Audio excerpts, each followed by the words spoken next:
మీరు చాలా మంది తెలియదు, రామ్ గోపాల్ వర్మ సినిమాల్లో మీరు చేశారు ఒక సినిమాలు కదా? గోవిందా గోవిందా గోవిందా ఏంటి అప్పుడు అసలు ఆయన మీకు ఆయన మిమ్మల్ని ఎలా తీసుకోవడం జరిగింది అసలు? నేను బంగారు కుటుంబం ఇది షూటింగ్ జరుగుతుంది అన్నపూర్ణ స్టూడియోలో. అక్కడ బయట చేరేసుకుని కూర్చున్నాను. నేను బిందాస్, ఆయన ఎలాగో నేను అలాగే ఉంటాను జనరలీ.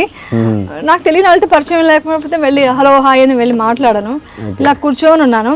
ఆయన అలా పాస్ అవుతూ ఇలా చూసుకుంటూ ఇలా వెళ్ళారు. ఇలా చూస్తూ ఉన్నాను అంతే, ఇలా చూసాను అంతే. నేను హాయ్ చెప్పలేదు, ఆయన హాయ్ చెప్పలేదు.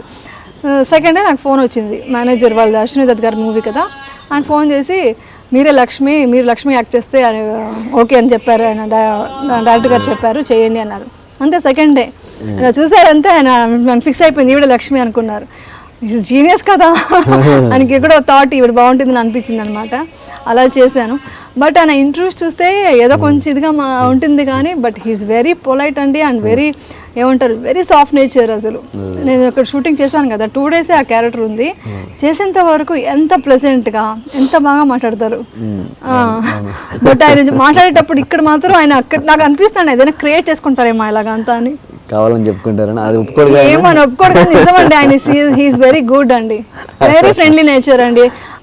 ఏదో డైరెక్టర్ లాగా అలా ఫీల్ అవరు. ఆయన వస్తారు, మీరు చాలా క్యూట్గా ఉన్నారు, ఓకే షార్ట్ బాగా చేశారు, అలా ఉంటుంది అంతే. ఏదో పెద్దగా ఆయన ఇప్పుడు ఇంటర్వ్యూస్ చూస్తుంటే no he is not like that అనిపిస్తుంటుంది. అంటే రియాలిటీ ఉండొచ్చు కానీ బట్ హీస్ గుడ్. అదొక ఇది. అప్పుడు కొంతమంది బయట వాళ్ళు, ఫ్యామిలీలో ఏం ప్రాబ్లం లేదు కానీ బయట వాళ్ళు ఫంక్షన్స్ పిలవడంలో కొంచెం ఇది ఫ్రాంక్గా చెప్తున్నాను. కొంతమంది చెప్పరు నాకేం ప్రాబ్లం లేదు, ఐఎమ్ కూల్, ఐ సపోర్ట్ అంటారు. సపోర్ట్ అన్ని చోట్ల ఉండదండి. ఫంక్షన్ పిలవడానికి నేను లేకపోతే ముందే నాకు డేట్ చెప్పేవాళ్ళు, ఎక్కడ షూటింగ్ అని చెప్పొద్దు, నా ఫంక్షన్ ఉంది రావాలి అనేవాళ్ళు. అవాయిడెడ్. కొంతమంది చేశారు, అది చాలా చాలా హర్ట్ అయిపోయింది. ఆ హర్టింగ్ ఏం చేశాను, దగ్గర పిలిచినా వెళ్ళేదని కాదు, కోపం వస్తుంది కదా.